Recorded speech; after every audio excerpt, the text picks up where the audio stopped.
postnatal depression, and not many people do discuss it. It affects around 1 in 10 new mums. But when it comes to postnatal depression, do you agree with me? You still feel that you can't really discuss it. If you suffered from it and you felt guilt, or maybe you were just too scared to open up about how terrible you were really feeling, or maybe you didn't even really understand what you were feeling, do please give us a call. We really would like to hear about it, particularly as I think it makes other women feel so much better because it doesn't get talked about enough. The number is 0207 862 2222. Did you realise what was happening to you? I didn't at the time. I think, to be honest, the first time I had postnatal depression, it was probably no surprise because me and my partner, Darren, at the time, we separated. You're talking about Darren Day, of course, as yes, people will remember. Yeah, of course. Who pretty much went out to get a curry and didn't come back. Yeah. Yeah. Are we leaving you with a baby who was how old? Yeah, he was 7 weeks. Seven weeks old. So, I mean, gosh, you know, what a shock. Yeah, it was a tough time. And, you know, it was a very difficult period of my life.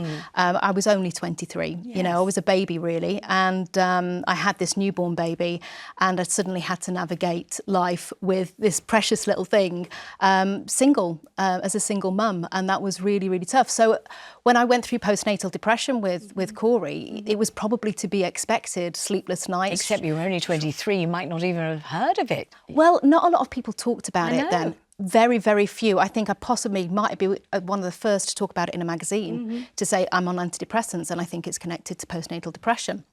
Now, I've suffered with depression, I've suffered with my mental health, I've been really open about it. It's something that I'm constantly having to navigate, hence why I've completely changed my lifestyle over the years and I have to work hard for it.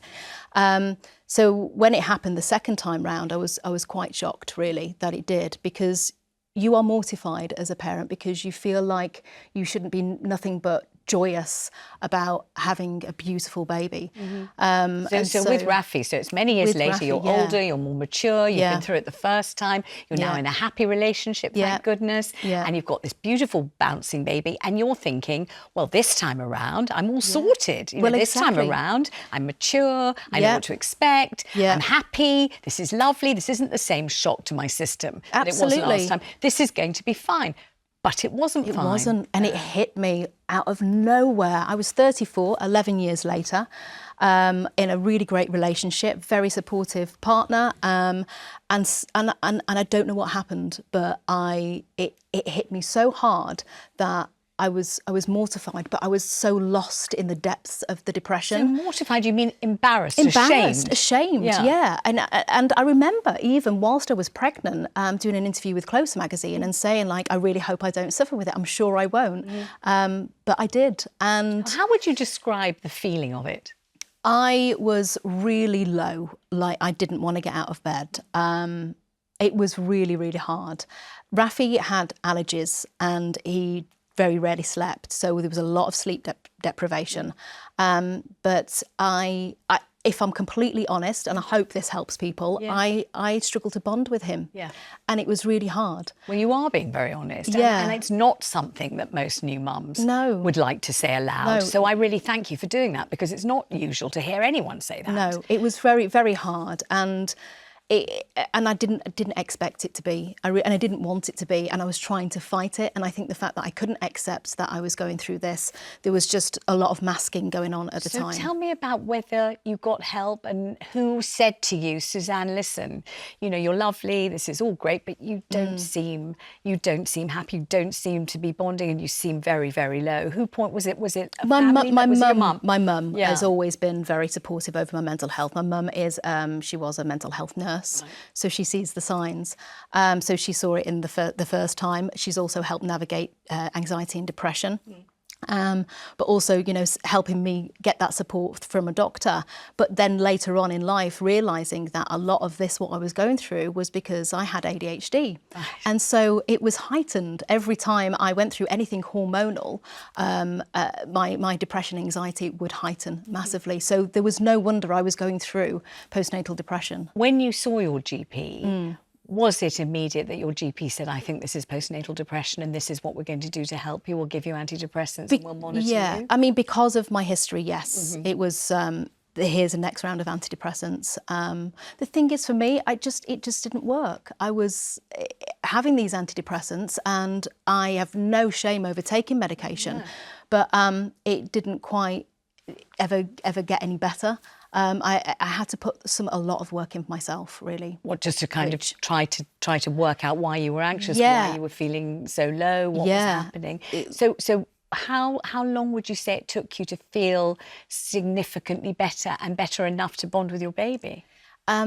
Truthfully, yeah, probably about 4 or 5 years. Wow. Yeah.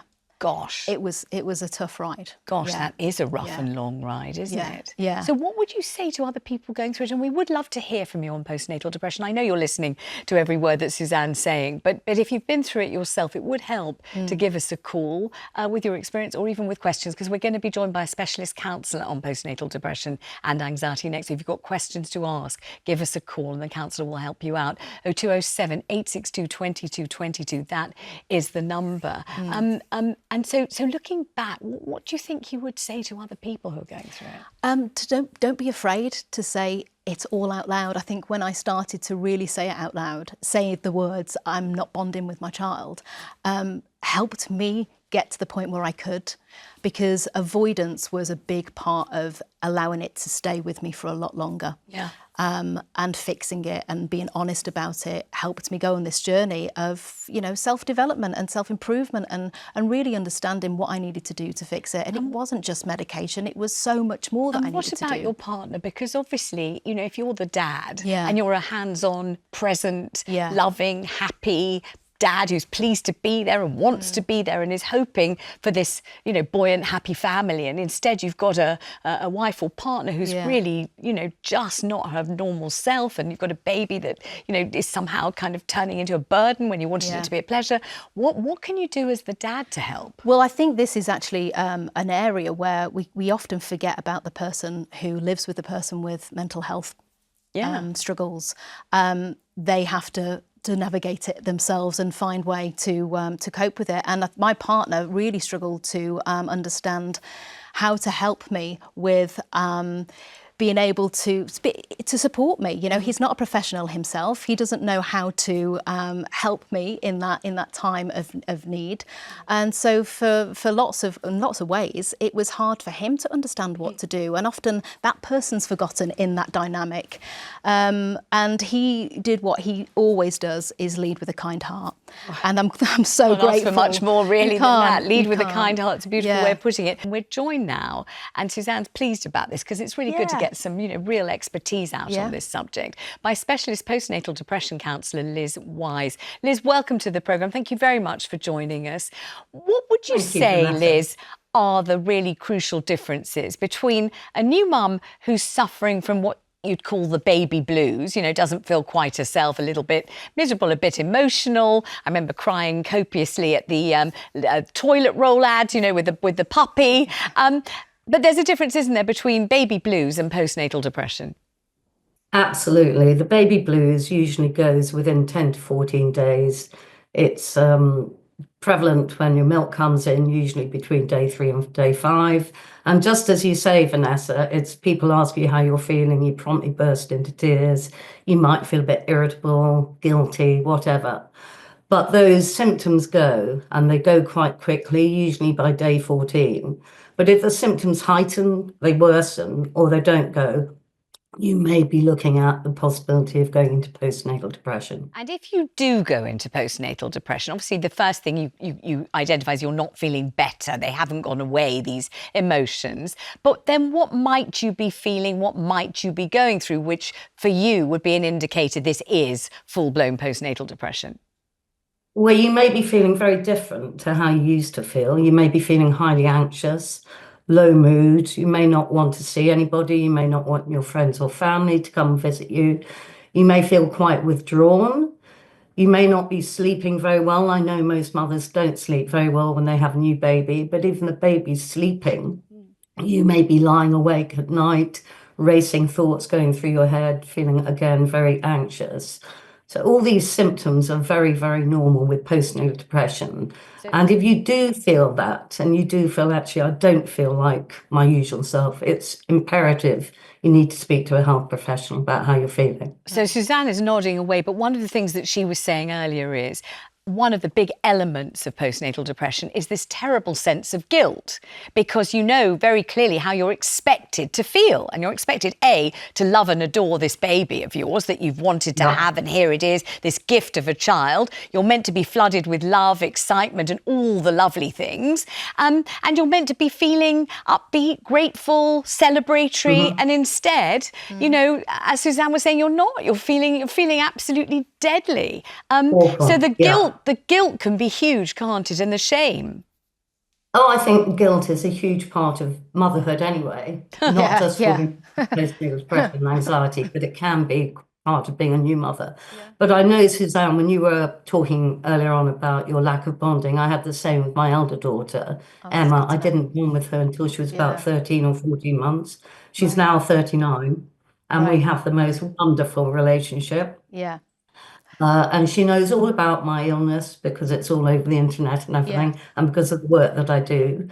But my psychiatrist described it as my severity of my depression was so huge that my maternal feelings were totally suppressed for her. I can totally understand that. And I'm really glad you've said that, because I think that's so hard, isn't it, for women to say about the child that they've grown inside them and they've given birth to, that they're losing that connection. There's no connection there. And I'm so glad you're so honest as well, because I try to be with my children, that I'm so honest about everything that I've been through, so they know that I'm human too, and that, you know, talking about it is vital to help that process. Absolutely. Let's take what we'll do now is we'll take a call, because the calls are coming in, as I'm not surprised, thick and fast. So let's talk first of all to Sophie in Berkshire. Hello, Sophie. You sound as if you had a really, really severe case of postnatal depression. Yeah, it was quite chronic. When I was in hospital, I had 32 hours of labour. They then decided that it was going to be an emergency cesarean. I was fine probably for the first week or so, but then after that I couldn't physically get out of bed. I was in physical pain. My mum had to bring food and drinks and things to my room. At some stages I was wearing incontinence pants because I just couldn't get out of bed. Then the hallucinations started, and it got to a stage where I was on suicide watch because I felt suicidal. And yeah, originally they said that it was just because I was a young mum. I was 21 and she was probably really tired and exhausted, and it got swept under the rug. No one really seen it. And then I went to a private doctor and they said, yeah, you've got clinical postnatal depression. And once it was diagnosed, were they able to give you the drugs to help you? And did it gradually lift? I mean, how long did it take to be treated and to be feeling better, Sophie? Yeah, I did have to go privately, and it probably took about a year and a half. Gosh, a long time to feel that terrible, isn't it? For me to get better. I mean, I was getting better, but it was still difficult for me to get out of bed. Fortunately, the hallucinations stopped and the suicidal thoughts stopped. Good. But yeah, and tell me about bonding. Tell me about bonding with the baby, because obviously it's incredibly hard to bond with anything when you're feeling so dreadful, isn't it? Yes. No, I was still able to breastfeed, and I was able to sort of look after her, comfort her and things like that when she needed to. But she was very easy baby, fortunately, with what I was going through. But yeah, it did take a few years for me to actually go, wow, this is actually my daughter and this is my child. And, you know, the love did grow and the connection grew. And it kind of felt at the time that I had this other person's baby to look after. And I didn't connect, but fortunately after the meds started working and I got professional help, then it grew. Well, I'm so grateful to you for calling. I mean, that's a familiar story to you, isn't it? It is. Thank you, Sophie. Thank you, Sophie, very much. Let's go to Colette in Manchester. Oh, gosh, you were adopting the baby and you got a case of postnatal depression. Colette, tell us a bit about that. Yes. Hello, Vanessa. Hello. Hi. Hi. So I adopted my daughter when she was 21 months old. Yeah. So it was a very fast sort of matching after a year of adoption, going through the adoption process. From being matched with her, it took approximately 9 weeks for me to then become a mother. And a single mother at that. So, and I was experiencing some sort of roller coaster emotions and kind of wondering, what was going on. I desperately wanted this child for forever, and I'd gone through a lot to get her.